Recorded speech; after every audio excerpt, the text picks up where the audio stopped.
علی کو نبی اکرم صلی اللہ علیہ وسلم نے اپنا نائب بنا کر چھوڑا تھا جب غزوہ تبوک میں جا رہے تھے مدینے میں۔ حضرت علی نے کہا بھی کہ مجھے آپ عورتوں کے ساتھ بٹھا کے جا رہے ہیں۔ فرمایا تمہارا مقام میرے ساتھ وہی ہے جو موسیٰ کے ساتھ ہارون کا تھا۔ ہارون کو چھوڑ کر گئے تھے نا یہودیوں کے پاس جب گئے تھے تورات لینے کے لیے، تو تمہارا وہی مقام ہے میرے ساتھ۔ تو یہ حضرت علی ہے رضی اللہ، ان کے بارے میں ان کی کیا عظمت میری نگاہ میں۔ اس ضمن میں اس میں کوئی شک نہیں ہے، حضرت حسین رضی اللہ تعالی عنہ کی جو شہادت ہوئی ہے، ان کے ساتھیوں کی، اعزاء و اقارب کی، تاریخ انسانی میں یہ عزم، ہمت، شجاعت، مثابرت، صبر، استقلال، استقامت، اس کی بہت روشن مثال ہے، بہت روشن مثال ہے، بہت روشن مثال ہے۔ لیکن اس سے تاریخ کی رفتار پر کوئی اثر نہیں پڑا۔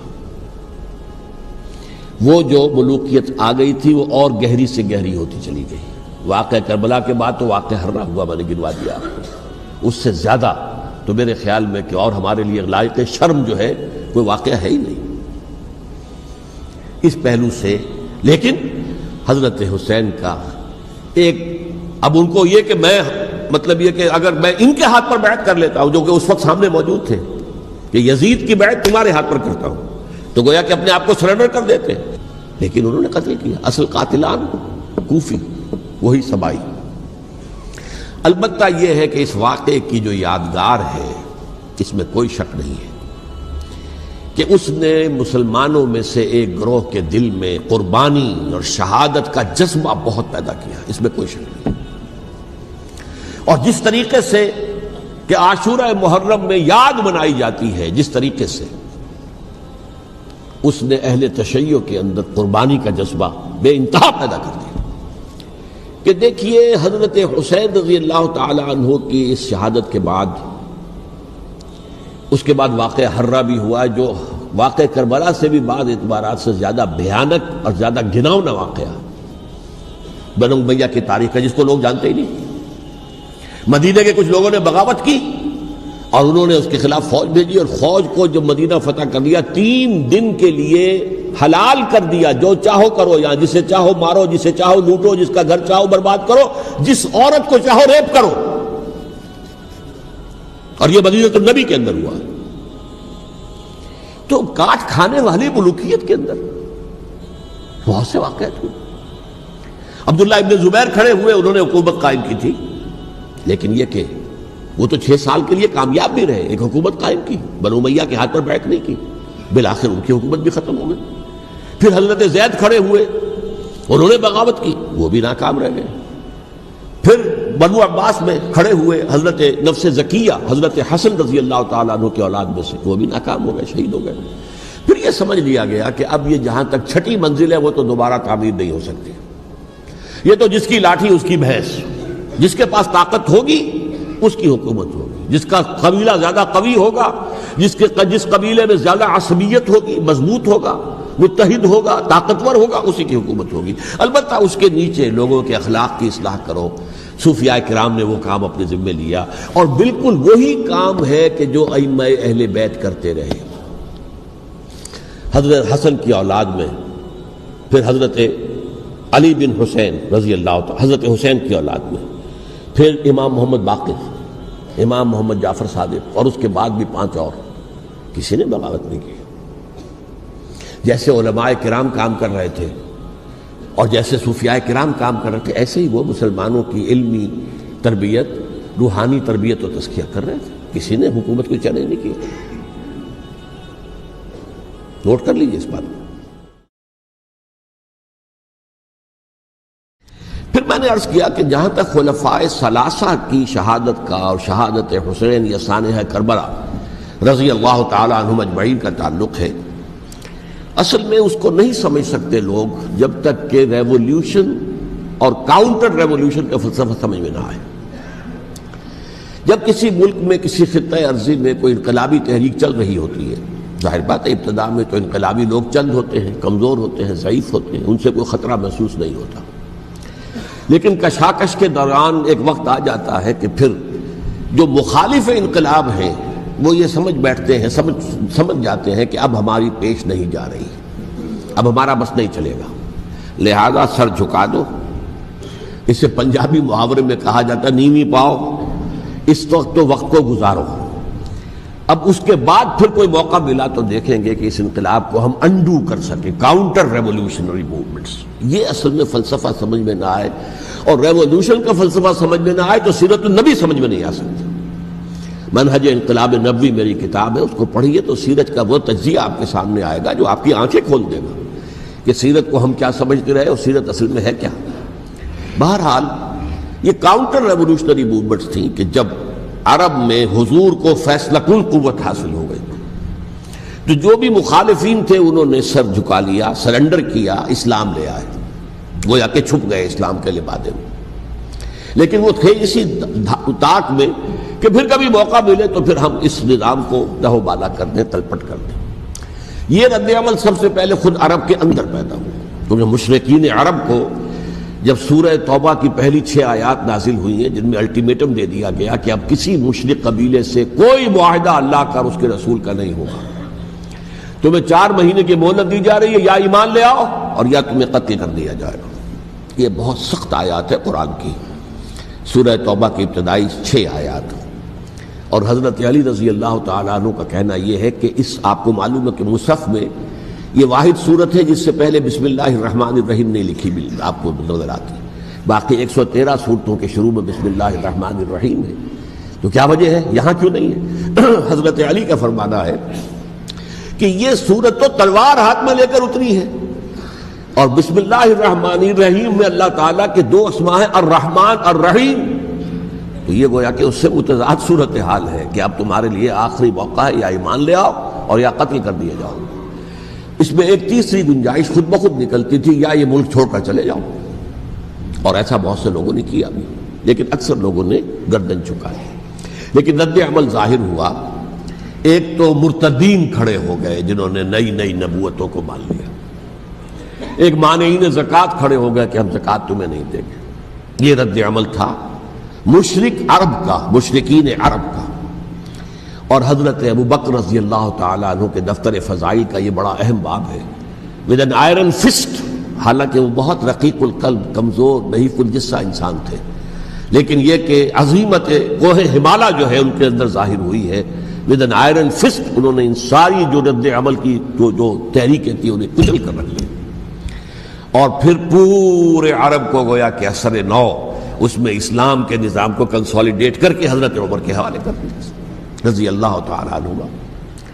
حضرت عمر کے زمانے میں جو جنگیں ہوئیں اس میں سلطنت روما جو ہے، جو اس وقت کی 2 سپر پاورز تھیں، سلطنت روما، قیصر روم، ہیرکلیس، ہرقل تھا اس وقت کا جو رومی جو قیصر روم تھا، حکمران تھا، شہنشاہ تھا، اور دوسری طرف ایرانی مملکت تھی، خسرو پرویز تھا۔ لیکن یہ کہ عیسائیت کے ساتھ اسلام کا اس طرح کا تصادم نہیں ہوا تھا حضور کے زمانے میں، بلکہ نجاشی رحمۃ اللہ علیہ نے تو مسلمانوں کو پناہ دی تھی۔ مقوقس پیٹریارک جو تھے اس کے الیگزینڈریا کے، انہوں نے حضور کے جو نامہ مبارک گیا تھا اس کا بہت اکرام کیا، تکریم کی، تحفے بھیجے حضور کی خدمت میں۔ ہرقل نے بھی کوشش کی تھی کسی طریقے سے، جیسے کوئی 250 برس پہلے یا 300 برس پہلے، 300 برس پہلے جیسے کانسٹنٹائن جو ایمپرر تھا روم کا، اس نے عیسائیت قبول کی تھی اور ساری سلطنت عیسائی ہو گئی تھی، لہذا اس کی سلطنت باقی رہی، اس کی حکومت باقی رہی۔ اسی طرح ہم سب مسلمان ہو جائیں، لیکن اس میں وہ ناکام ہو گیا۔ لیکن یہ کہ کوئی اس نے کنفرنٹیشن نہیں کی حضور سے۔ البتہ ایران کا معاملہ یہ تھا کہ اس کے پرخ چڑھ گئے، اس نے حضور کے نامہ مبارک کو چاک کیا تھا، حضور نے فرمایا جب اطلاع ملی کہ اس نے اپنی سلطنت کو چاک کر دیا ہے، اس کے ٹکڑے کر دیے۔ بہرحال وہاں رد عمل شدید تھا، اور ایرانی جان لیجئے کہ ان کے اندر بہت سٹرانگ نیشنلزم ہے، آج بھی ہے سٹرانگ نیشنلزم، لہذا ان کے ہاں رد عمل شدید تھا۔ ان کی تو سلطنت ختم ہو گئی، نسیہ منسیہ ہو گئی، وجود ہی نہیں رہا۔ لہذا وہاں سے جو کاؤنٹر ریولوشن شروع ہوا ہے وہ پھر ہرمزان جو ایک بہت بڑا جرنیل تھا، اس نے بڑی عیاری کے ساتھ اپنی جان بچائی تھی۔ یہ بڑا دلچسپ واقعہ ہے کہ وہ یعنی کنڈمڈ تھا اسلامی حکومت کی طرف سے، خلافت کی طرف سے، کہ وہ جہاں بھی پایا جائے اس کو قتل کرنا ہے۔ حضرت عمر کی عدالت میں لا کے پیش کیا گیا۔ حضرت عمر نے کہا یہ واجب القتل ہے، قتل کر دو اس کو۔ اس نے کہا اچھا مجھے ذرا پانی پلا دیجیے۔ حضرت عمر نے فرمایا ٹھیک ہے بھائی پانی لاؤ، پانی دے دو۔ پانی کا کٹورا کہ مجھے پہلے ضمانت دیجیے کہ جب تک میں یہ پانی نہ پی لوں مجھے قتل نہیں کیا جائے گا۔ ہاں ہاں ہمارا وعدہ ہے۔ اس نے وہ کٹورا پھینک دیا پانی کا، کرو مجھے قتل کیسے کرو گے، میں نے وہ پانی تو نہیں پیا۔ اس سے اپنے آپ کو بچایا اس نے۔ بہرحال آپ اختلاف کر سکتے ہیں کہ حضرت عمر کو اس عذر کو قبول نہیں کرنا چاہیے تھا، لیکن بہرحال ان کی اپنی مروت اور شرافت تھی کہ اپنے وعدے کا پاس کیا۔ اس کی سازش سے ابو لولو فیروز اس نے حضرت عمر کو شہید کیا۔ یہ گویا کہ دوسری کاؤنٹر ریولوشنری موومنٹ تھی۔ انہوں نے یہ سمجھا تھا کہ یہ ساری چکی جو چل رہی ہے، جیسے چکی کی ایک کلی ہوتی ہے، وہ کلی جگہ سے ہٹ جائے تو چکی کیسے چلے گی؟ یہی بات حضرت علی نے فرمائی تھی حضرت عمر سے رضی اللہ تعالی عنہما۔ جب شام کے محاذ پر کچھ پسپائی سی ہو رہی تھی تو حضرت عمر نے ارادہ کیا میں خود جاؤں گا محاذ پر اور کمانڈ کروں گا۔ حضرت علی رضی اللہ تعالیٰ عنہ نے فرمایا کہ نہیں امیر المومنین آپ مت جائیں، چکی اسی وقت تک چلتی ہے جب تک کہ کلی گڑی ہوئی۔ آپ کلی ہیں اس وقت اس نظام کی جس کے گرد یہ اسلام کی چکی گھوم رہی، آپ مت جائیں۔ لہذا حضرت عمر نے ان کی بات مانی، اس قدر صائب مشورہ تھا جو دیا تھا۔ بہرحال انہوں نے یہ سمجھا تھا کہ عمر ہی کے بل پر چل رہا ہے یہ سب کچھ، لہذا عمر کو پیچھے ہٹا دینے سب بیٹھ جائے گا۔ لیکن ظاہر بات ہے کہ محمد الرسول اللہ کی بنائی ہوئی عمارت صلی اللہ علیہ وسلم اتنی کمزور نہیں تھی۔ اس کے بعد حضرت عمر کے انتقال کے بعد حضرت عثمان کا انتخاب ہوا، اور حضرت عثمان کے بھی 10 سال پہلے جو ہے وہ بالکل حضرت عمر کی جو دور خلافت ہے اس کے بالکل مشابہ ہے، مماثلی۔ ہمارے ذہنوں میں یہ تصور بٹھا دیا گیا ہے کہ سارے 12 سال شاید فتنہ ہی فتنہ رہا، فساد ہی فساد رہا، دنگا رہا، لڑائی رہی۔ نہیں، 10 سال پورا امن، اور جس طریقے سے فتوحات کا سیلاب حضرت عمر کے زمانے میں جا رہا تھا اسی طریقے سے حضرت عثمان کے 10 سالوں کے دوران گیا۔ آخری 2 سالوں میں ایک فتنہ اٹھا ہے، یہ فتنہ کیا ہے اس کو سمجھ لیجیے۔ مذاہب کی جو 3 سے کنفرنٹیشن ہوئی تھی، ایک تو یہ کہ مملکتوں میں سے مملکت ہرقل، مملکت روم، مملکت ایران، رومی سلطنت کی 2 ٹانگیں مسلمانوں نے توڑ دی، شمالی افریقہ سے نکال دیا، مغربی ایشیا سے نکال دیا، لیکن یورپ میں وہ قائم تھا، اس کی سلطنت تھی، لیکن ایرانی سلطنت کا بالکل تیا پانچا ہو گیا، ختم ہو گیا۔ اسی طریقے سے 3 مذاہب سے کنفرنٹیشن ہوئی، مشرکین عرب سے، اس کا میں بیان کر چکا ہوں، ان کا پہلا وار حضرت ابوبکر کے عہد خلافت میں ہو گیا۔ دوسرے جو عیسائیوں کا معاملہ تھا ان سے بھی کوئی تصادم نہیں ہوا حضور کے حیات طیبہ کے دوران، لیکن جو یہودیت بطور مذہب، اس کو ظاہر بات ہے کہ اسلام نے اس کو ختم کیا تھا کم سے کم جزیرہ نما عرب سے۔ مدینے میں 3 قبیلے تھے جو اپنی غداری کی وجہ سے اور اپنی صلح کو توڑنے کے جرم کی پاداش میں 2 نکالے گئے، اور تیسرا جو ہے اس کے تمام جو جوان افراد تھے انہیں قتل کیا گیا۔ پھر خیبر پر حملہ کیا گیا اور خیبر کو جو ہے فتح کیا گیا، وہ یہودیوں کا بہت بڑا گڑھ تھا، اور جو مدینے سے نکالے گئے تھے وہ بھی وہیں جا کر مقیم ہو گئے تھے۔ تو اس اعتبار سے، اور پھر یہودی اپنے آپ کو سمجھتے تھے اللہ کی طرف سے دنیا میں جو نمائندہ جو ہے امت وہ ہم ہیں، اب انہیں معزول کر کے امت محمد کو وہاں پر کھڑا کر دیا گیا صلی اللہ علیہ وسلم۔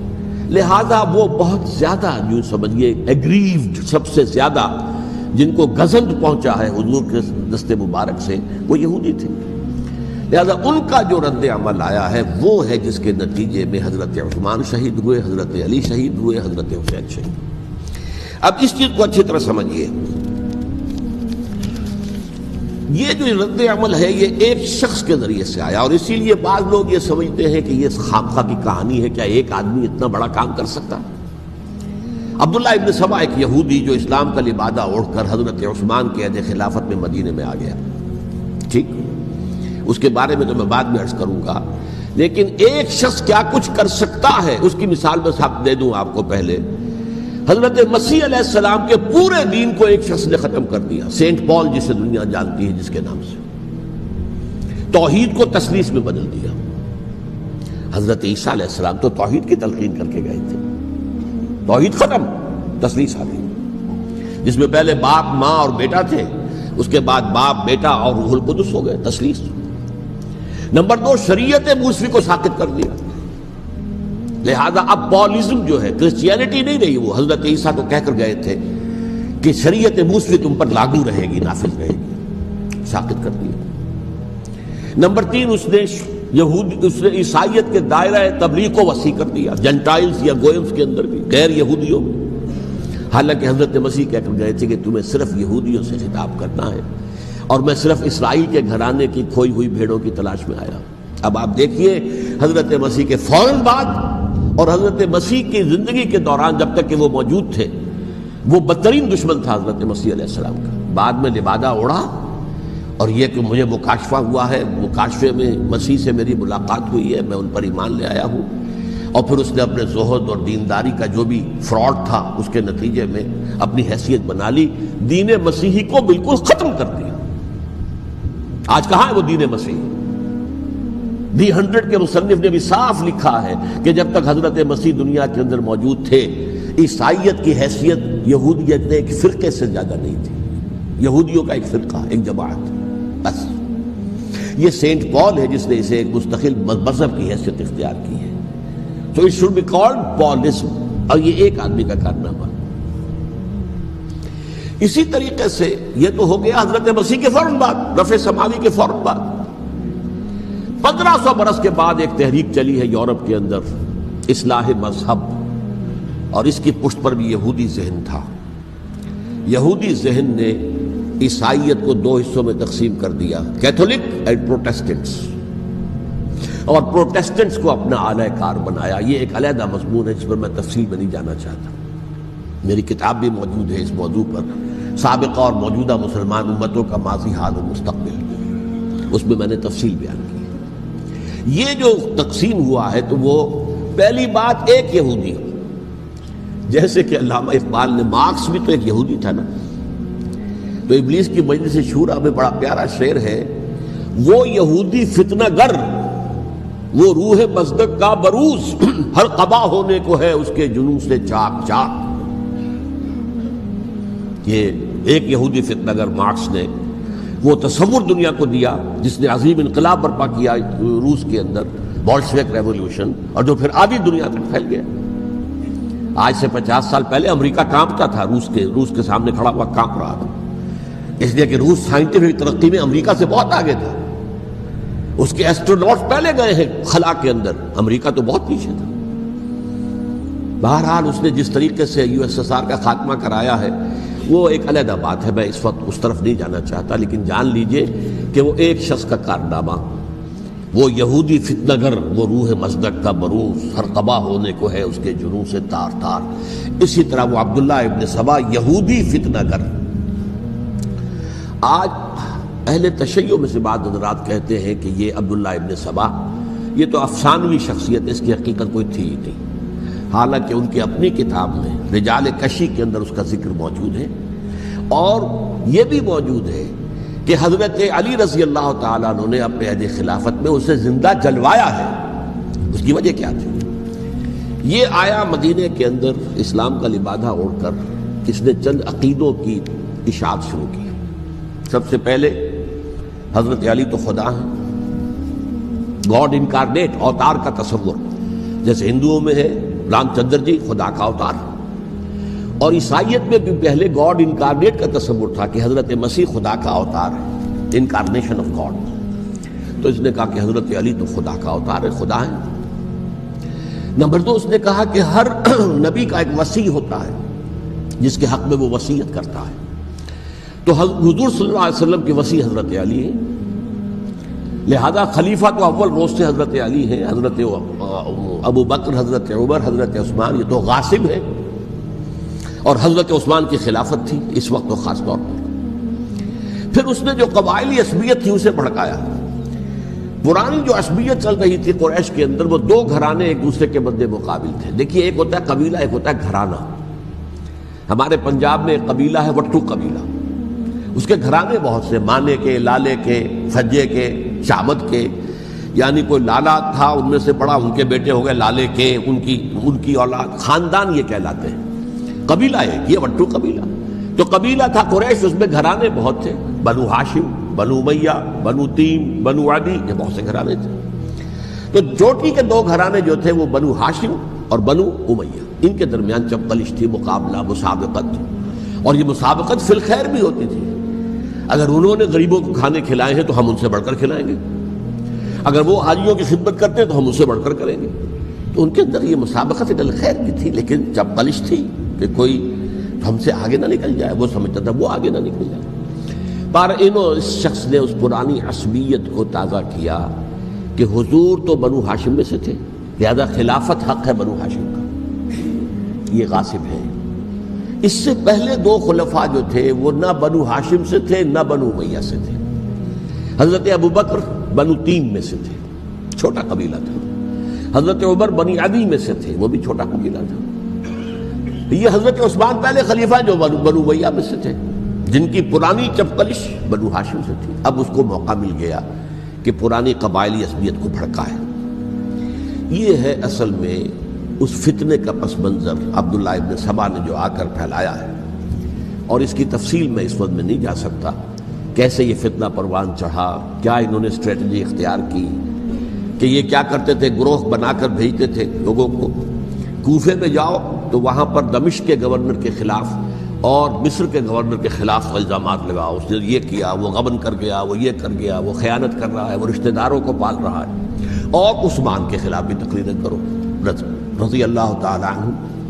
دمشق میں جاؤ تو کوفے کے گورنر کے خلاف، کیونکہ دمشق کے گورنر کے خلاف بات کرو گے تو لوگوں کو معلوم ہوگا کہ یہ جھوٹ بول رہے ہیں، لیکن یہ کہ وہاں تو تم بات کرو کوفے کے گورنر کے خلاف اور مصر کے گورنر کے خلاف اور حضرت عثمان کے خلاف۔ مصر میں جاؤ تو بات کرو کوفے کے اور شام کے گورنر کے خلاف اور حضرت عثمان کے خلاف۔ یہ انہوں نے ایسا اٹھایا، اور اس زمانے میں آپ کو معلوم ہے ذرائع رسل و رسائل تھے نہیں، نہ اس فتنے کی پتہ چل سکا جب تک کہ وہ فتنہ جو ہے پوری طرح برگ و بار لا کر تراور درخت نہیں بن گیا۔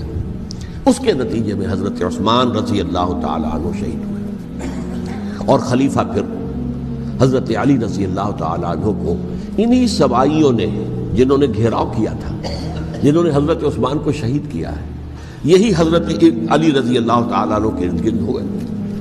اور حضرت علی رضی اللہ تعالیٰ عنہ بھی نہیں چاہتے تھے خلافت کی بیعت لینا، لیکن آخر کیا کرتے؟ کیا وہ امت کو بغیر خلیفہ کے چھوڑ دیتے؟ حضرت زبیر سے کہا گیا، انہوں نے نہیں مانا، رد کر دی بات۔ حضرت طلحہ سے کہا گیا، انہوں نے نہیں مانا۔ حضرت علی سے کہا گیا، اب عشرہ مبشرہ میں سے یہی تو تھے نا، لہذا انہوں نے تسلیم کر لیا، خلافت ہو گئی۔ لیکن اس کے بعد جو خانہ جنگی ہوئی ہے، اس خانہ جنگی کے نتیجے میں نوٹ کر لیجئے کہ 1,00,000 کے قریب مسلمان ایک دوسرے کی تلواروں اور نیزوں اور برچھیوں اور تیروں سے ختم ہو گئے، ہلاک ہو گئے۔ یہ ہماری تاریخ کا تاریک ترین باب ہے۔ 5 سال، 4.5 سال حضرت علی کی خلافت کے، اور 6 مہینے حضرت حسن کی خلافت کے رضی اللہ تعالی عنہ۔ اس سے کیا ہوا کہ ایک طرف تو اسلام کی جو توسیع ہو رہی تھی، تھمتا نہ تھا کسی سے سیل رواں ہمارا، وہ سیلاب رک گیا، انٹرنل سیبوٹاج ہو گئی نا، اب تو اندر ہی آپس ہی میں اگر دست و گریبان ہو گئے تو باہر اب کیا توسیع کرتے ہیں، وہ توسیع کا عمل رک گیا۔ اور یوں سمجھیے کہ جیسے ٹرک اگر کبھی چل رہا ہو، بھرا ہوا ہو، لوڈڈ، اور وہ چڑھائی چڑھ رہا ہو، تو اگر کہیں موشن ٹوٹ جائے، ٹرک کو رکنا پڑے، تو ڈرائیور کے جان پر بن جاتی، اس لیے کہ اس کو دوبارہ سٹارٹ کرنا، اور جبکہ وہ چڑھائی پر ہے، انکلائن پر ہے، آسان کام نہیں ہوتا، خطرہ ہوتا ہے وہ پیچھے جو ہے وہ نہ جائے۔ اور پہاڑی علاقوں میں آپ کو معلوم ہے ذرا پیچھے چلے جانے کا مطلب جو ہے بہت خطرناک جو ہے نتیجہ نکل سکتا ہے۔ بہرحال حضرت علی رضی اللہ تعالیٰ عنہ نے اپنے خلافت میں ایک کام یہ کیا، اب اس کی کیا مصلحتیں تھیں یہ تو انہی کے علم میں ہوگا، ہم قیاس کر سکتے ہیں، میں اس میں نہیں جانا چاہتا۔ ابھی تک خلافت کا مرکز تھا مدینہ منورہ، حضرت ابوبکر، حضرت عمر، حضرت عثمان، وہیں جہاں حضور صلی اللہ علیہ وسلم رہے تھے اور جہاں پر کہ حضور مدفون تھے۔ لیکن حضرت علی نے اپنا مرکز جو ہے وہ کوفہ بنا دیا۔ اچھا، اس کی ایک ظاہری وجہ یہ سمجھ میں آتی ہے کہ اسلام کا جو پھیلاؤ ہو گیا تھا، وہ سلطنت اتنی وسیع ہو گئی تھی کہ مدینہ منورہ بہت جنوب میں اور بڑے صحرا کو عبور کر کے جانا ہوتا تھا۔ کوفہ جبکہ ایسی مقام پر تھا کہ جہاں سے مشرقی راستہ جا رہا، ایران کو، عراق، ایران عراق کے اندر تو ہے وہ شہر کوفہ، اور پھر ایران اور خراسان اور ہندوستان کو راستہ جا رہا ہے، وہیں سے شمال کی طرف جا رہا ہے، شام کی طرف اور ترکی کی طرف، اور وہاں سے پھر یہ کہ مغربی افریقہ کو بھی کنٹرول کرنا، جو شمالی افریقہ کو وہ بھی آسان تھا۔ بہرحال حضرت علی نے کوفہ کو اپنا مرکز بنایا، اور نتیجہ یہ ہوا کہ سبائیوں کا بھی مرکز وہی بن گیا، چونکہ انہوں نے اپنے آپ کو گردا گرد رکھا حضرت علی کے رضی اللہ تعالیٰ عنہ۔ اب ظاہر بات ہے کسی پرٹیکولر پرسن کے خلاف تو کوئی مقدمہ موجود تھا نہیں، بلکہ جب جنگ جمل ہو رہی تھی، ابھی جنگ نہیں ہوئی تھی، حضرت عائشہ، حضرت طلحہ، حضرت زبیر وہ لے کر آئے تھے ایک لشکر اس مطالبے کے لیے کہ حضرت عثمان کے قاتلوں کو سزا دی جائے، قصاص لیا جائے۔ حضرت علی رضی اللہ تعالیٰ عنہ سے گفت و شنید ہو رہی تھی، حضرت علی جو ہے اس پر آمادہ ہو گئے کہ ٹھیک ہے، میں جو بھی قاتلین عثمان ہیں ان کو گرفتار کر کے سزا دوں گا۔ این اسی وقت کوفے کی مسجد کے اندر جو ہے 10,000 کا مجمع کھڑا ہو گیا، ہم سب قاتل عثمان ہیں، لو ہم سے بدلہ کہاں سے لوگے۔ اور انہوں نے کیا کیا، جاتے ہی جنگ چھیڑ دی، اور جب چھڑ جائے تو یا مرو یا مارو، اس کے سلاوہ تو کوئی چارہ کار ہوتا ہی نہیں۔ ایک رات میں 10,000 مسلمان شہید ہوئے، جن میں 2 عشرہ مبشرہ میں سے حضرت زبیر اور حضرت طلحہ رضی اللہ تعالیٰ۔ تو یہ صورت تھی، سبائیوں نے گھیراؤ کیا حضرت علی کا رضی اللہ تعالیٰ۔ حضرت معاویہ دعوے دار نہیں تھے خلافت کے، قطعاً نہیں، ان کا صرف ایک دعویٰ تھا، اور وہ یہ تھا کہ عثمان کے قاتلوں کو گرفتار کرو، یا خود سزا دو یا ہمارے حوالے کرو، ہم اس سے قصاص لیں گے۔ اس لیے کہ قبیلہ بنو امیہ کا تھا، اور حضرت امیر معاویہ بنو امیہ میں سے، تو ایک خاندانی طور پر جو ہے ہم قصاص لیں گے ان سے جنہوں نے قتل کیا ہے حضرت عثمان کو۔ لیکن یہاں ظاہر بات ہے کہ حضرت علی رضی اللہ تعالیٰ عنہ کی طرف سے مطالبہ یہ ہوتا تھا، تم پہلے میری بیعت کرو، میرے ہاتھ مضبوط کرو تاکہ میں ان کے خلاف کوئی اقدام کر سکوں۔ لیکن انہیں یہ اندازہ تھا کہ اگر میں نے بیعت کی تو ظاہر بات ہے کہ حضرت علی تک پہنچنے سے پہلے پہلے مجھے گردن اڑا دیں گے یہ لوگ، اس لیے کہ سبائی جو ہے وہ آپ کو گھیرے ہوئے۔ بہرحال ایک عجیب الجھاؤ، ایک ڈائلیما تھا جس کی وجہ سے یہ جنگ چلتی رہی، اور حضرت علی رضی اللہ تعالیٰ عنہ کو انہی کے شیعان علی ہی کے اندر سے وہ جماعت علیحدہ ہوئی تھی جس کو ہم خوارج کے نام سے جانتے ہیں، اور ایک خارجی ملجم ابن ملجم ہی نے حضرت علی کو شہید کیا رضی اللہ تعالیٰ عنہ۔ پھر حضرت حسن رضی اللہ تعالیٰ عنہ، اب دیکھیے کس قدر صحیح بات تھی جو حضرت علی رضی اللہ تعالیٰ عنہ نے فرمائی جب ان سے کہا گیا کہ کیا ہم آپ کے بیٹے حسن کے ہاتھ پر بیعت کر لیں رضی اللہ تعالیٰ عنہ۔ فرمایا نہ میں تمہیں اس کا حکم دیتا ہوں نہ میں اس سے روکتا ہوں، یہ تمہارا معاملہ ہے، امرہم شورا بینہم، تم اپنے باہمی مشورے سے جو فیصلہ کرو گے ٹھیک ہے، میں نہ حکم دیتا ہوں نہ روکتا ہوں۔ اس کا کیا مطلب ہے؟ باپ کے بعد بیٹے کی خلافت ہرگز حرام نہیں ہے، ورنہ کہتے کیسے ہو سکتا ہے میرا بیٹا؟ نہیں، یہ نہیں کہا۔ حضرت عمر سے بھی کہا گیا تھا کہ اپنے بیٹے کو نامزد کر دیں، عبداللہ ابن عمر کو، تو انہوں نے جواب میں کیا کہا؟ اسے تو طلاق دینی بھی نہیں آتی۔ انہوں نے اپنی کسی زوجہ کو طلاق دی تھی، اور اس میں جو صحیح ترین طریقہ ہے وہ اختیار نہیں کیا تھا، انہیں طلاق دینے تک نہیں آتی تو میں اسے خلیفہ بنا دوں۔ یہ نہیں کہا تھا کہ باپ کے بعد بیٹا خلیفہ نہیں ہو سکتا، یہ تو نہیں تھا، کہیں حرام نہیں ہے، نہ کتاب و سنت میں، نہ کوئی حدیث ہے، نہ کہیں قرآن مجید میں۔ تو حضرت علی نے بھی فرمایا رضی اللہ تعالیٰ، نہ میں روکتا ہوں نہ حکم دیتا ہوں، یہ تمہارا اپنا معاملہ ہے۔ بہرحال حضرت حسن رضی اللہ تعالیٰ عنہ نے حضرت امیر معاویہ سے صلح کر لی، خلافت ان کے سپرد کر دی۔ دیکھیے میں حضرت ابوبکر، حضرت عمر، حضرت عثمان، حضرت علی کے ساتھ حضرت حسن کے دور خلافت کو بھی خلافت راشدہ میں سے سمجھتا ہوں، اور تبھی 30 سال پورے ہوتے ہیں اس حدیث کے مطابق کہ حضور نے فرمایا خلافت 30 برس رہے گی، پھر ملوکیت آ جائے گی۔ تو حضرت حسن کا بہت بڑا کارنامہ یہ ہے کہ اس خانہ جنگی کا دروازہ بند کر دیا، اور یہ پیشن گوئی تھی حضور کی صلی اللہ علیہ وسلم حضرت حسن کو، جب بچے ہی تھے حضور کے انتقال سے پہلے، میرا یہ بیٹا مسلمانوں کے 2 گروہوں میں صلح کرائے گا، یہ حضور کی پیشن گوئی تھی، اور وہ پیشن گوئی حضرت حسن کے علم میں بھی ہوگی یقیناً۔ بہرحال انہوں نے صلح کی حضرت امیر معاویہ کے ساتھ رضی اللہ تعالیٰ عنہ، خلافت ان کے حوالے کر دی، اور کچھ شرائط تھیں طے ہو گئی، اللہ خیر صلی۔ حضور کی تو یہ پیشن گوئی جو ہے صحیح ثابت ہوئی کہ میرا یہ بیٹا مسلمانوں کے 2 بڑے گروہوں کے درمیان صلح کرا دے گا، اور سبائیوں نے انہیں تانے دیے، یا عار المومنین، اے مومنوں کے لیے موجب عار، موجب شرم تم نے بزدلی دکھائی ہے، تم نے امیر معاویہ کو خلیفہ تسلیم کر لیا، تم نے بزدلی دکھائی، معاذ اللہ ثم معاذ اللہ ثم معاذ اللہ۔ اب میں کچھ باتیں حضرت امیر معاویہ کے بارے میں کہنا چاہتا ہوں، اس لیے کہ وہاں اس میں میں نے حضرت معاویہ کے بارے میں یہ تو بہت شدت کے ساتھ کہا تھا، اور میں اب بھی اس پر قائم ہوں اور پوری طریقے سے قائم ہوں۔ میرا مستقل موقف یہی ہے کہ حضرت معاویہ رضی اللہ تعالیٰ عنہ کے دور خلافت کو ہم خلافت راشدہ میں شامل نہیں سمجھتے، اہل سنت میں سے کوئی بھی نہیں سمجھتا، لیکن اس کے ساتھ میں نے حضرت امیر معاویہ کے کچھ مناقب بھی بیان کیے تھے تاکہ پلڑا جو ہے ترازو کا اس کے دونوں پلڑے سامنے آ جائیں۔ لیکن یہ وہ حصہ میرے اس بیان کا نکال دیا گیا، ختم کر دیا گیا۔ یہ میں نہیں جانتا کہ اس میں کیا مصلحت دیکھی گئی ہے، اس میں تو کسی کے لیے کوئی معاملہ ایسا نہیں تھا کسی کے جذبات کو جو ہے وہ ٹھیس پہنچانے والا، کیونکہ میں نے کہا وہ خلیفہ راشد نہیں تھے، صاف میں نے کہا، بلکہ وہ دور ملوکیت کا آغاز ان سے ہو گیا ہے۔ بلکہ جب ایک صاحب نے یہ کہا کہ کربلا کے بعد سے دور ملوکیت آ رہی تھی، تو میں نے کہا نہیں جناب، دور ملوکیت تو 20 سال پہلے پوری ہو چکی تھی، شروع ہو چکی تھی۔ حضرت امیر معاویہ کے بھی 20 سال جو ہے وہ دور ملوکیت میں شمار ہیں۔ انہیں کسری العرب بھی کہا گیا، عرب کے کسریٰ، جو شہنشاہ ایران کا خطاب تھا، حضرت معاویہ رضی اللہ تعالیٰ عنہ کو کسری العرب کہا گیا، عرب کا کسریٰ یہ۔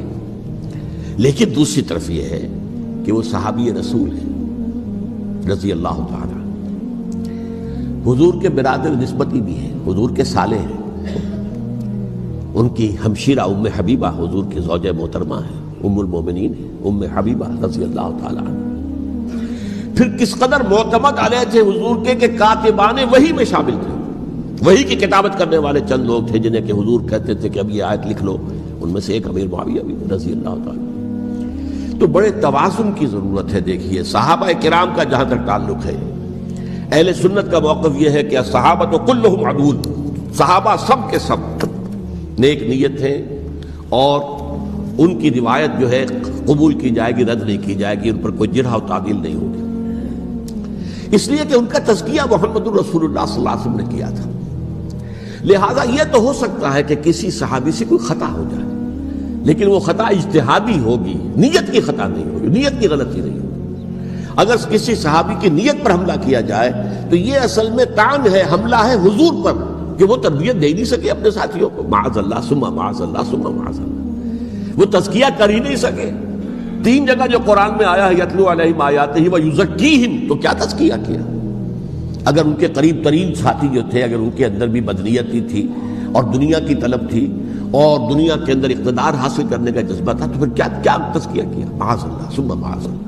لہذا صحابہ سب کے سب عدول ہیں، اور ان سے اختلاف ممکن ہے، لیکن ان کی نیت پر حملہ نہیں ہو سکتا۔ تو حضرت امیر معاویہ کی شخصیت ایک چیز ہے، آپ کا دور خلافت دوسری چیز ہے۔ شخصیت کے اعتبار سے صحابی رسول ہیں، برادر نسبتی ہیں حضور کے صلی اللہ علیہ وسلم، اور پھر یہ کہ اس قدر معتمد علیہ ہے صحابہ میں سے کہ وہ کاتبان وحی، یہ عام آدمی کے کرنے کا کام نہیں تھا جو وحی کی کتابت کرے، اللہ کے کلام کی۔ البتہ یہ ہے کہ جیسا کہ میں نے عرض کیا، ان کا دور خلافت راشدہ نہیں ہے، وہ ملوکیت کا دور ہے۔ یہ میں نے جیسا کہ عرض کیا، میں نے ایک صاحب نے جب یہ کہا کہ ملوکیت شروع ہو رہی تھی، میں نے کہا شروع نہیں ہو رہی تھی، ملوکیت تو 20 سال پہلے شروع ہو چکی تھی۔ اسی طریقے سے ایک صاحب نے کہا تھا کہ اسلام کو قائم کرنے کے لیے حضرت حسین میدان میں آئے، میں نے کہا یہ بھی غلط ہے، اسلام تو 60 سال پہلے قائم ہو چکا تھا، نبی اکرم صلی اللہ علیہ وسلم کے دستے مبارک سے اسلام قائم ہو گیا، جاء الحق وزهق الباطل ان الباطل کان زهوقا، پھر 30 برس تک وہ کامل شکل کے اندر قائم رہا۔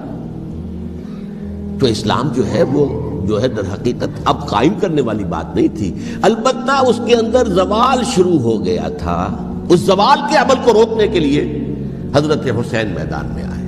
تو یہ ایک چیز کو صحیح تاریخی پرسپیکٹو میں رکھنا، تو جس طرح سے دین کو قائم کرنے کے لیے دیکھیے قائم تو کیا محمد رسول اللہ صلی اللہ علیہ وسلم والذین معہ رضی اللہ تعالیٰ عنہ، انہوں نے کیا تھا۔ ہاں اب جو ہے وہ اپنی اس شاندار حیثیت سے نیچے گرنے لگا تھا، وہ میں بعد میں عرض کروں گا کہ میں نے اس سے کیا عرض کیا تھا کہ یہ اس زوال کو روکنے کے لیے کسی طریقے سے یہ اپنی اصل حقیقت میں قائم رہے، یہ حضرت حسین رضی اللہ تعالیٰ عنہ کی سعی تھی۔ اچھا، حضرت امیر معاویہ کے جو 20 سال ہیں وہ پورے امن، سکون، اطمینان، کوئی جھگڑا، کوئی فساد، کوئی اختلاف، کوئی باہمی خانہ جنگی، کچھ نہیں، 20 سال۔ یہ بھی تاریخ کی بڑی چشم کشا حقیقت ہے جو عام طور پر لوگوں کے علم میں نہیں ہے۔ سبائی بھی دبکے رہے، حضرت امیر معاویہ کی حکومت اتنی مضبوط تھی، کنٹرول، کہ ان کو کچھ سر اٹھانے کا موقع نہیں ملا۔ موجود تھے، دبکے رہے، جیسا کہ میں نے کہا ریولوشن کے آخری مرحلے پر آ کر جو مخالفین ہیں وہ دب جاتے ہیں کہ پھر دیکھیں گے موقع ملے گا تو پھر لیں گے ان سے حساب کتاب۔ 20 سال رہے ہیں پورے امن کے۔ 10 سال کے بعد یعنی درمیان میں ہے حضرت امیر معاویہ کا عہد خلافت۔ ایک صحابی جو کہ بزرگ صحابہ میں سے ہیں، مغیرہ ابن شعبہ رضی اللہ تعالی عنہ، وہ آتے ہیں اور وہ کہتے ہیں کہ دیکھیے امیر المومنین، کتنی بڑی خانہ جنگی رہی تھی مسلمانوں کی آپس میں، اور اب بھی اگر آپ کسی کو نامزد کیے بغیر چھوڑ گئے امت کو تو پھر خانہ جنگی ہو جائے۔ 1 لاکھ اس وقت جو ہے وہ ہلاک ہوئے تھے، نہ معلوم اب کتنے ہلاک۔ لہٰذا آپ اپنی زندگی ہی میں نامزد کر دیجئے کسی کو خلیفہ، ولی عہد بنا دیجئے۔ حضرت امیر معاویہ نے ابتداءً جو ہے انکار کیا نہیں، لیکن ان کے دلائل ایسے تھے وزنی، اور میں سمجھتا ہوں کہ وہ بات صحیح تھی جو مغیرہ ابن شعبہ نے کہی، اس لیے کہ اب صحابہ کرام میں سے جو کبار صحابہ تھے وہ تو سب دنیا سے رخصت ہو چکے تھے۔ اب تو یا صغار صحابہ رہ گئے تھے جو حضور کے زمانے میں بچے تھے، حضرت حسن، حضرت حسین، عبداللہ ابن زبیر، یہ بچے تھے نا، یا تو وہ تھے، اور یا بالکل نو مسلم تھے، اور نو مسلموں میں بڑی تعداد وہ تھی جو ایرانیوں کی تھی، شامیوں کی تھی، ادھر کی تھی، تو ان کو تو ظاہر بات ہے کہ تربیت نبوی سے کیا خلافت راشدہ سے بھی اکثر و بیشتر کو کوئی حصہ ملا ہی نہیں تھا۔ تو اس صورت میں اب وہ اعلیٰ ترین معیار پر حکومت کے نظام کو قائم کرنا ممکن نہیں ہے۔ کوئی قبائلی عصبیت جب تک حکومت کی پشت پر نہیں ہوگی، حکومت مستحکم نہیں ہوگی۔ یہ گویا کہ ایک جس کو کہتے ہیں کہ حقیقت بینی، واقعیت پسندی، ایک آئیڈیلزم ہے اور ایک ریئلزم ہے کہ آپ فیکٹس آن دی گراؤنڈ کو غور کریں، سوچیں اس کے اوپر اور پھر کوئی فیصلہ کریں۔ اس اعتبار سے پھر حضرت امیر معاویہ نے بات مان لی اور بیعت لے لی لوگوں سے حضرت یزید کے لیے کہ یہ خلیفہ ہوں گے میرے بعد، اس کو ولی عہدی کہتے ہیں۔ اچھا، اس وقت 5 افراد ایسے تھے کہ جنہوں نے اس سے اختلاف کیا، یہ بات بہت اہم ہے۔ میرا کتابچہ ہے سانحہ کربلا، اس کے کچھ نسخے آج یہاں ہوں گے، آپ لوگ پڑھیے اسے غور سے اور پھیلائیے تاکہ حقیقت سامنے آئے۔ 5 افراد کون تھے جو ہونے چاہیے؟ ابو بکر فوت ہو گئے، ان کے بیٹے عبد الرحمن ابن ابی بکر۔ عمر فوت ہو گئے، ان کے بیٹے عبداللہ ابن عمر۔ عباس فوت ہو گئے، ان کے بیٹے عبداللہ ابن عباس۔ زبیر فوت ہو گئے، ان کے بیٹے عبداللہ ابن زبیر۔ اور حضرت حسن جو ہے ان کا انتقال ہو چکا تھا، حضرت علی کے بیٹے حضرت حسین رضی اللہ تعالی عنہ مجمعین۔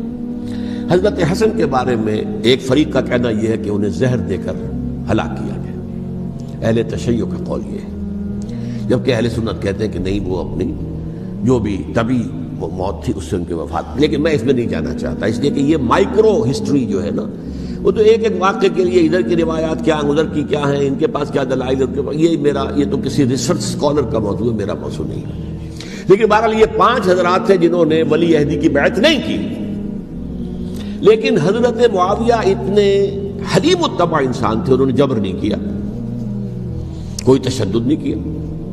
ٹھیک ہے، ولی عہدی کی بیعت نہیں کر رہے، کوئی بات نہیں، میری بیعت تو کی ہوئی ہے نا، ابھی تو میں زندہ ہوں، بات ختم ہو گئی، میری بیعت کو تو نہیں توڑا انہوں نے، فسخ بیعت نہیں کی۔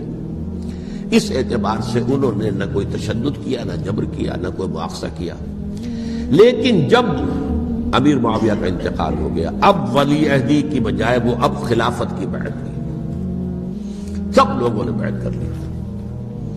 ان 5 میں سے ایک فوت ہو چکے تھے، حضرت عبد الرحمن ابن ابی بکر فوت ہو چکے رضی اللہ تعالی۔ 4 تھے، ان 4 میں ایک اختلاف ہوا۔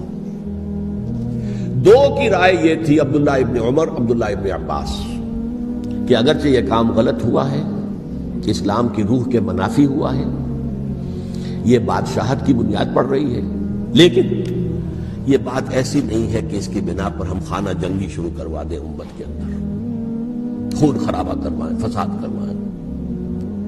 لہذا انہوں نے بیعت کر لی۔ اب کوئی اگر یہ کہے معاذ اللہ کہ وہ بک گئے تھے یزید کے ہاتھ میں، معاذ اللہ ثم معاذ اللہ، وہی بات آپ اختلاف کر سکتے ہیں کہ انہیں نہیں کرنی چاہیے تھی، یہ کوئی رائے رکھے، مجھے اختلاف نہیں، لیکن ان کی نیت پر حملہ کریں گے تو حملہ محمد رسول اللہ پر ہوگا صلی اللہ علیہ وسلم۔ عبداللہ ابن عمر کون ہیں؟ کتنی حدیثیں ان سے جو ہے وہ منقول ہیں۔ عبداللہ ابن عباس کون ہیں؟ جنہیں حضور نے جو ہے جن کے لیے دعا کی تھی، اے اللہ فقہہ فی الدین وعلمہ التاویل، اے اللہ اس نوجوان کو دین کا فہم عطا کر اور قرآن کی تعویل اور تفسیر کا علم عطا کر، حبر الامہ کہلاتے ہیں۔ وہ کہیں پیسوں اور ٹکروں کے عوض بک جانے والے نہیں تھے، انہوں نے امت کی مصلحت دیکھی، نیت جو ہے اس پر حملہ نہ کیجیے، البتہ اختلاف کا حق آپ کو حاصل ہے۔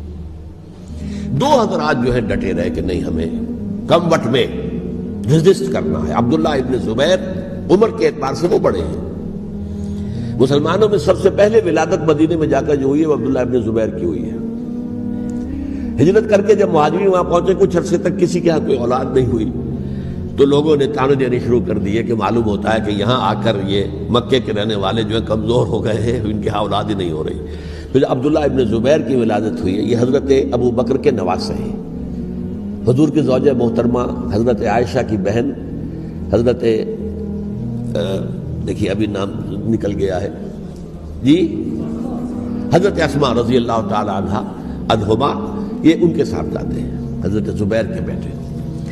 ان کا فیصلہ ہوا کہ ہمیں ریزسٹ کرنا ہے کم وقت میں، ایٹ اینی کاسٹ۔ حضرت حسین ابن علی رضی اللہ تعالی عنہما کا بھی فیصلہ ہوا کہ ہمیں ریزسٹ کرنا ہے کم وقت میں۔ البتہ ان میں بھی ایک اختلاف ہو گیا، یعنی یہ دو تو جڑے رہے، ان دو میں اختلاف ہو گیا۔ عبداللہ ابن زبیر کا کہنا یہ تھا کہ ہمیں حجاز میں رہنا چاہیے، یہ سرزمین ہے جس میں نبوت کی برکات سب سے زیادہ ہیں، یہاں ہم مضبوط قلعے کے اندر ہیں، ہمیں یہاں سے جو ہے ریزسٹ کرنا چاہیے اور ختم کرنا چاہیے اس نظام کے اندر جو خرابی آ گئی اس کو۔ حضرت حسین رضی اللہ تعالیٰ عنہ کے پاس خطوط کا تانتا بنا ہوا تھا، کوفے سے لوگ خط لکھ رہے تھے، آئیے آئیے آئیے، ہم آپ کے ہاتھ پر بیعت کریں گے، ہم آپ کے ہاتھ پر بیعت کریں گے، ہم آپ کے ہاتھ پر بیعت کریں گے۔ یہی وہ کوفہ جو حضرت علی کا دارالخلافہ رہا تھا اور جو پھر سبائیت کا گڑھ بن گیا تھا۔ چنانچہ حضرت حسین نے حضرت مسلم بن عقیل کو بھیجا وہاں پر کہ میرے نمائندے کی حیثیت سے جا کر وہاں پر بیعت لو۔ 10-12 ہزار افراد نے بیعت کر لی، لیکن اس کے بعد یزید کی طرف سے گورنر بنا کے بھیجا گیا ابن زیاد کو۔ ابن زیاد نے آ کر جو تشدد کیا اور سختی کی تو سب کے سب بیعت توڑ کر اور سب منحرف ہو گئے۔ مخلصین تو وہ تھے نہیں، الکوفی لایوفی، کوفی جو ہے وہ تو کوئی وعدہ وفا کرنے والا ہوتا ہی نہیں، بیعت توڑ دی۔ فمن نقص فانما ينقص على نفسه، بیعت کے بعد بیعت توڑ دینا بہت بڑا گناہ ہے، توڑ دی۔ ادھر اطلاع مل گئی حضرت حسین کو، چل چکے تھے وہ، راستے میں تھے کہ وہاں تو مسلم بن عقیل شہید ہو گئے اور سب لوگوں نے بیعت توڑ دی۔ اب واپس جانا چاہتے تھے، لیکن مسلم بن عقیل کے بیٹے جو ہے اڑ گئے۔ یہ عرب کی اپنی ایک جو ہے پرانی ان کی حمیت اور ان کا قبائلی نظام کہ اب ہم اپنے والد کے خون کا قصاص لیے بغیر نہیں جائیں گے۔ حضرت حسین رضی اللہ تعالیٰ عنہ کی مروت اور شرافت کہ یہ میرا ساتھ دینے کے لیے آئے تھے، اب میں ان کا ساتھ نہ دوں تو یہ تو شرافت اور مروت کے خلاف ہے۔ کہا اچھا چلو چلتے۔ وہاں جا کر بھی عین اپنے میدان کے اندر بھی حضرت حسین رضی اللہ تعالیٰ عنہ نے 3 چیزیں پیش کی ان کوفیوں کے لشکر کے خلاف۔ سب سے بڑا لشکر کے اندر سب سے بڑے تو کوفی تھے جنہوں نے بیعتیں کی ہوئی تھی حضرت حسین کے ساتھ۔ دیکھو مجھے جانے دو واپس حجاز کی طرف، یا مجھے سرحدوں پر بھیج دو تاکہ میں کافروں کے ساتھ جنگ کرتے ہوئے اپنی جان دے دوں، یا مجھے یزید کے پاس جانے دو، میں اپنا معاملہ اس سے طے کر لوں۔ لیکن کوفیوں کو یہ گوارا نہیں تھا۔ اگر یہ یزید کے پاس پہنچ گئے تو ہمارا کچا چٹھا بیان کر دیں گے کہ مجھے تو ان لوگوں نے ورغلا کر بلایا تھا۔ اس لیے کہ دیکھیے حضرت امیر معاویہ کے 20 سالوں کے دوران میں بتا چکا ہوں، ان کی حکومت اتنی مستحکم تھی کہ اس کے خلاف کوئی فتنہ اٹھانا ممکن نہیں تھا۔ اب چونکہ ایک چینج اوور ہوا تھا، اور چینج اوور میں آپ کو معلوم ہوتا ہے کہ ایک جس کو کہتے ہیں every thing is in the melting پاٹ، ابھی تو یہ درمیان کے اندر معاملہ ہے، تو انہیں موقع ملا، سر اٹھایا حضرت حسین رضی اللہ تعالیٰ عنہ کو، جو خطوط لکھے جس کے کہ تھیلے کے تھیلے اور بوریوں کی بوریاں بھری ہوئی حضرت حسین کے ساتھ تھی، وہ کہا کہ آئیے ہم آپ سے بیعت کریں، انہوں نے نہیں مانا۔ اور اصل میں حضرت حسین کے قاتل وہ کوفی ہیں، وہ بزدل، وہ منافق، جنہوں نے بیعت کر کے بیعت توڑی، اور اب وہ آ گئے کہ اگر یہ حسین رضی اللہ تعالیٰ عنہ بچ کر کہیں یزید کے پاس پہنچ گئے تو پھر ہمارا کچا چٹھا جو ہے وہ سامنے آ جائے گا اور ہماری پھر شامت آ جائے گی، لہذا انہوں نے قتل کیا حضرت حسین کو رضی اللہ تعالیٰ۔ ایک بات جو علامہ ڈاکٹر قلب صادق نے فرمائی، اور میرے علم میں یہ بات پہلے نہیں تھی، وہ یہ کہ حضرت حسین کے قتل کا فتویٰ ایک بہت بڑے مفتی نے دیا تھا۔ یہ بات بھی ذرا سمجھ لیجیے، حضرت حسین رضی اللہ تعالیٰ عنہ کے قتل کا فتویٰ ایک بہت بڑے مفتی نے دیا تھا۔ کیوں دیا تھا؟ اس لیے کہ حضور کی احادیث موجود ہیں کہ جب ایک شخص کی ایک خلیفہ کی بیعت ہو جائے تو دوسرا اگر کھڑا ہو تو اسے قتل کر دو، کھلی حدیث۔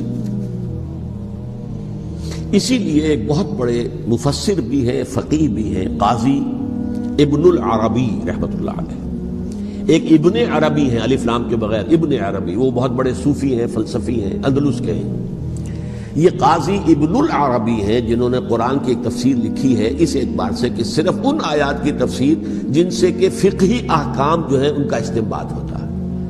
یہ دو تفسیریں اس طور سے لکھی گئی ہیں قرآن مجید کی، احکام القرآن ان کا نام ہے دونوں کا، جن میں سے ایک جو ہے قاضی ابن العربی کی ہے۔ ان کا ایک جملہ نقل ہوتا ہے، قتل الحسین بسیف جدہ، حسین قتل ہو گئے اپنے ہی نانا کی تلوار سے۔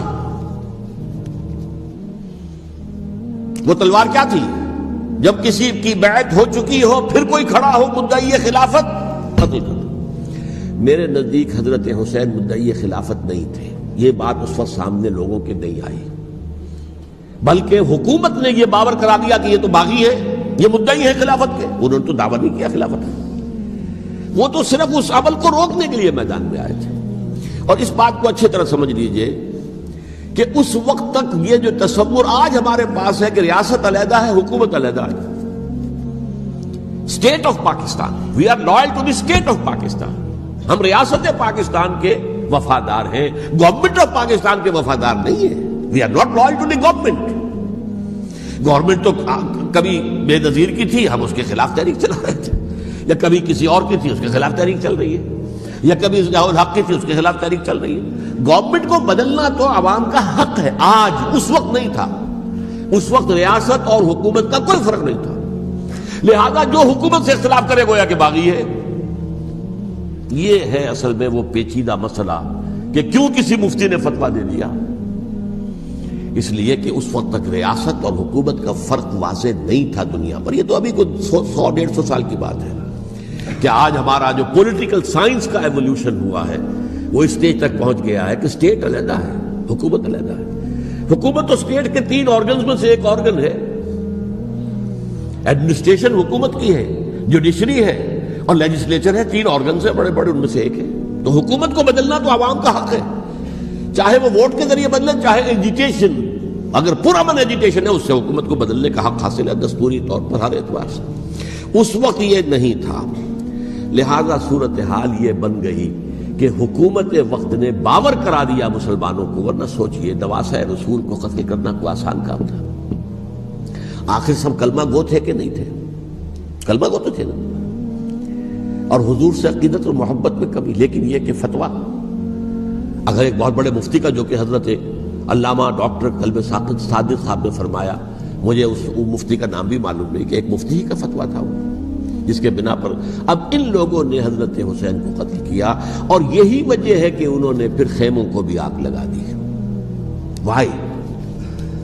حالانکہ دیکھیے اگر دشمنی کا انتقام ہوتا تو حضرت علی بن حسین جو بیمار تھے، جو بعد میں زین العابدین رحمت اللہ علیہ کے نام سے، پھر یہ اہل تشیع کے 4تھے امام معصوم ہیں، حضرت علی، حضرت حسن، حضرت حسین، اور پھر حضرت علی بن حسین زین العابدین رحمت اللہ علیہ، کیا ان کو بھی قتل کرتے تھے؟ حضرت حسین کی نسل ہی ختم ہو جاتی، لیکن نہیں کیا۔ آگ کیوں لگائی؟ آگ اس لیے لگائی کہ وہ جو ڈاکومنٹری پروف ہے ہماری غداری کا یزید کے خلاف حضرت حسین کو جو ہم نے دعوت دی، وہ جو ڈاکومنٹری پروف خطوط کی شکل میں موجود ہے وہ ختم ہو جائے، ڈسٹرائے ہو جائے۔ اس کے لیے انہوں نے خیموں میں آگ لگائی۔ بہرحال یہ ہے تاریخی پس منظر، یہ اسی سبائی فتنے کا تسلسل ہے جس نے سب سے پہلے حضرت عثمان کی جان لی رضی اللہ تعالیٰ عنہ۔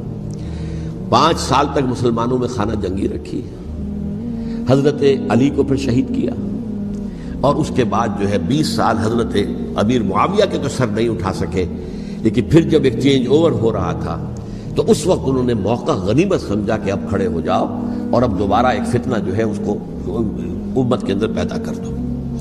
اچھا، اس معاملے میں ایک بات جو میں نے وہاں کہی کہ ہمارے ہاں شاعرانہ جو مبالغہ آمیزی ہے، یہ میری گفتگو کا حصہ انہوں نے حذف کر دیا ہے۔ اور میں نے ایک سنی شاعر، بہت بڑے عالم، جن کے حوالے سے آج بھی میری تقریر ہوگی خالق جناح ہال میں، مولانا محمد علی جوہر کے ایک شعر کے حوالے سے کہا کہ قتل حسین اصل میں مرگ یزید ہے، اسلام زندہ ہوتا ہے ہر کربلا کے بعد۔ میں نے کہا بالکل محمل شعر ہے، اسلام مرا ہی نہیں تھا، زندہ ہونے کا کیا سوال؟ اور اگر کسی درجے میں مزمحل یا زخمی ہوا تھا تو وہ تو رہا، کربلا کے بعد بھی رہا، یزید کی حکومت بھی رہی، بنو امیہ کی حکومت بھی چلی، کوئی تبدیلی تو نہیں آئی۔ یہ کیا کہہ رہے ہیں؟ اسلام زندہ ہوتا ہے کربلا کے بعد؟ میں نے کہا اسلام مرا نہیں تھا۔ جیسے میں نے یہ کہا کہ ملوکیت جو ہے وہ اب شروع نہیں ہوئی، ملوکیت تو 20 برس پہلے شروع ہو چکی تھی حضرت امیر معاویہ کے، لیکن ظاہر بات ہے کہ حضرت حسن نے، حضرت حسین نے اس کو قبول کیا، اور حضرت حسین نے تو پھر 10 سال تک ولی عہدی جو تھی چاہے بیعت نہیں کی، لیکن اس کے خلاف میدان میں آ کر چیلنج تو نہیں کیا۔ اس اعتبار سے یہ معاملہ جو ہے اسلام زندہ ہوتا ہے کربلا کے بعد، یہ بے تکی بات ہے۔ ہاں، حضرت شاہ اسماعیل شہید رحمۃ اللہ علیہ کی اگر میں تشبیہ کو، تمثیل کو سامنے رکھوں تو اسلام کی عمارت 6 منزلہ ہے، 6ٹھی منزل ٹاپ کی وہ گر گئی، 5 منزلیں انٹیکٹ تھیں، اسلام مرا نہیں تھا۔ عدالت میں شریعت کے مطابق فیصلے ہو رہے تھے، قاضی تھے، مفتی تھے، شریعت نافذ تھی، اسلام کہاں مرا تھا؟ جبکہ خود کہہ رہے ہیں علامہ کلب صادق کے ایک مفتی کے فتوے سے ہی حضرت حسین کو قتل کیا گیا۔ اب وہ مفتی کی رائے، اس کی بدنیتی ہو، جو بھی ہو، وہ جانے، اللہ جانے، لیکن عام مسلمان کیا کرے؟ اس پہلو سے اسلام مرا نہیں تھا۔ ہاں، ایک منزل گر گئی تھی، وہ گری رہی، 1000 برس تک گری رہی، یہاں تک کہ آ کر مغربی امپیریلزم نے اس کے گرایا، ملوکیت کا معاملہ ختم کیا، اور وہ جبرین ملوکیت دوسری آ گئی، ورنہ وہی بادشاہی چلی ہے۔ بلکہ دور بنو امیہ میں وہ بادشاہی پوری طرح اس نے بالوں پر نہیں نکالے تھے، اصل باروں پر تو اس نے نکالے ہیں دور بنو عباس میں آ کر، اور پھر سلاطین جو ہے جو ترک خلفاء ہے، ان کا بھی بادشاہت تھی، اور کیا تھا، وہ خلافت تو نہیں تھی۔ تو یہ تو اسلام میں جو بھی نقص واقع ہو گیا تھا، کبھی واقع ہو گئی تھی، وہ جو کی تو برقرار رہی، اس کو بھی تسلیم کیا۔ میں اللہ کا شکر ادا کر کے کہتا ہوں کہ دونوں حضرات، دونوں شیعہ دانشور اور بڑی اعلیٰ سطح کے جو شیعہ عالم تھے، انہوں نے اس بات کو تسلیم کیا اور میری اس بات کو چیلنج نہیں کیا۔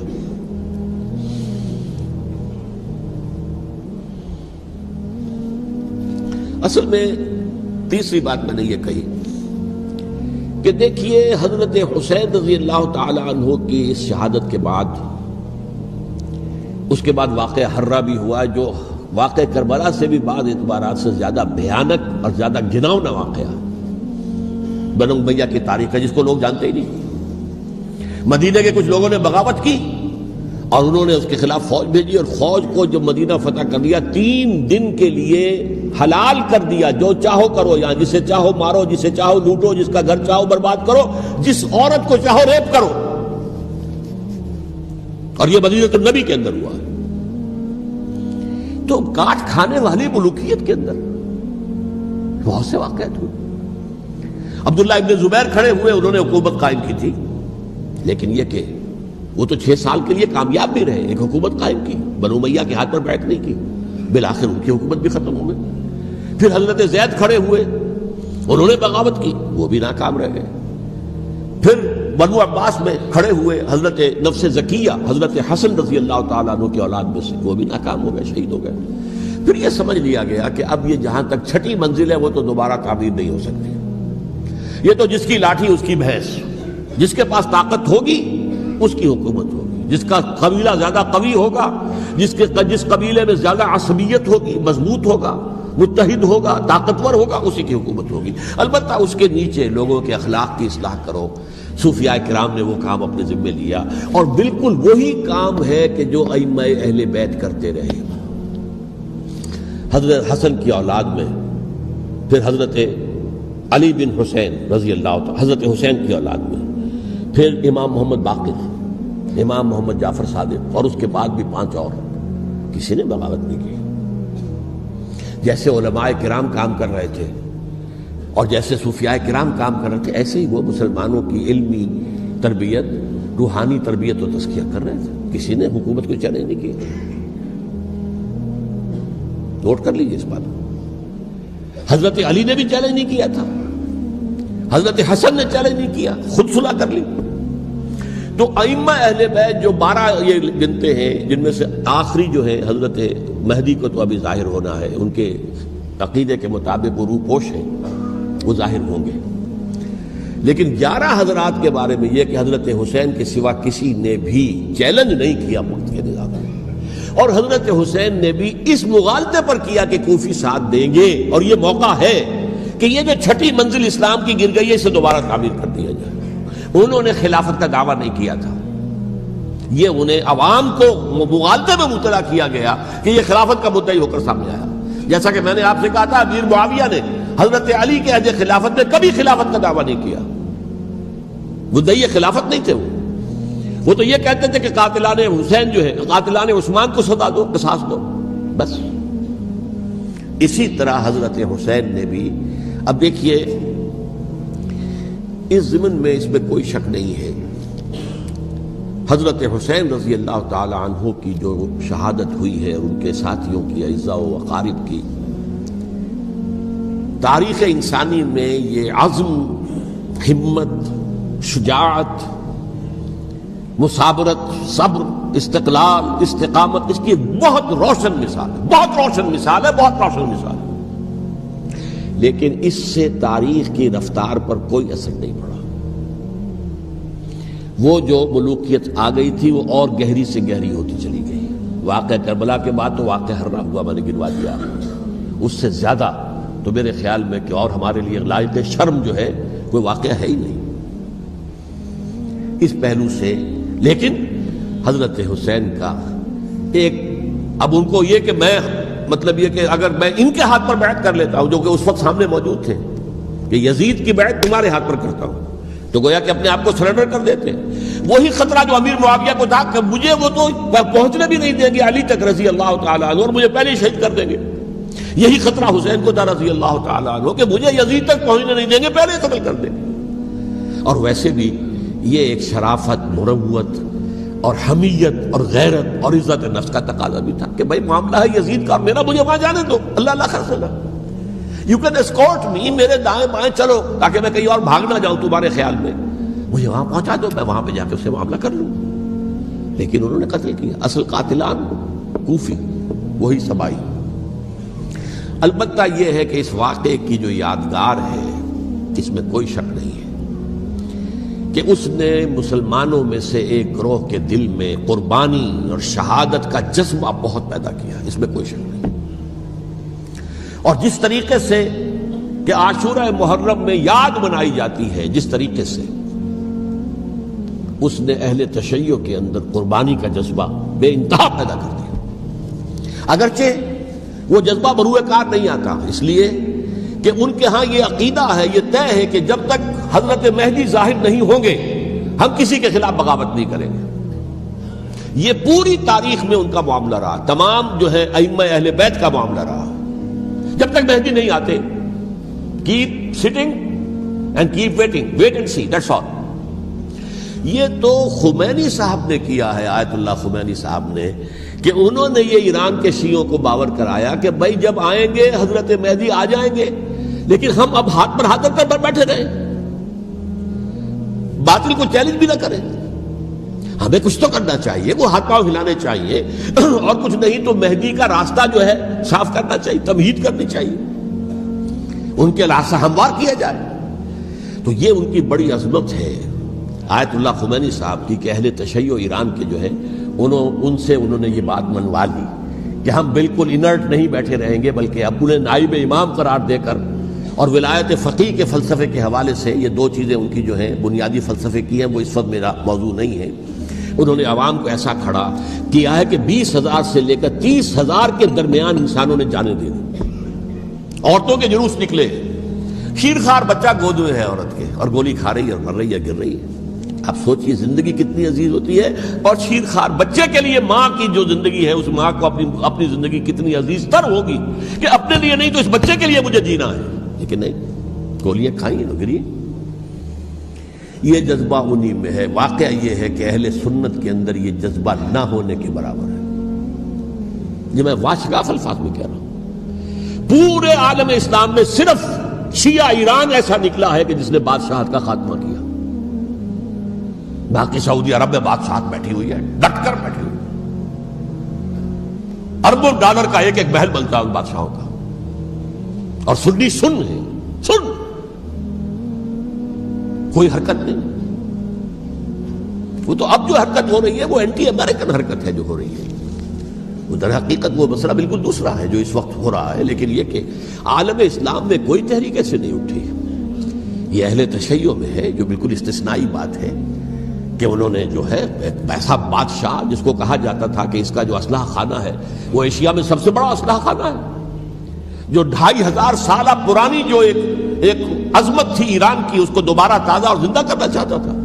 2500 سالہ برسی اس نے منائی تھی، اس کے لیے ایک شہر آباد کیا تھا کہ خسرو یا سائرس یا ذوالقرنین قرآن مجید کی اصطلاح میں اس کی یادگار بنائی تھی، اور وہ سوچ رہا تھا کہ وہی عظمت دوبارہ ایران کی ہوگی جو کہ خسرو کے زمانے میں تھی، جس کا قرآن مجید میں سورہ کہف کے اندر ذکر ہے، مشرقی فتوحات، مغربی فتوحات، شمالی فتوحات۔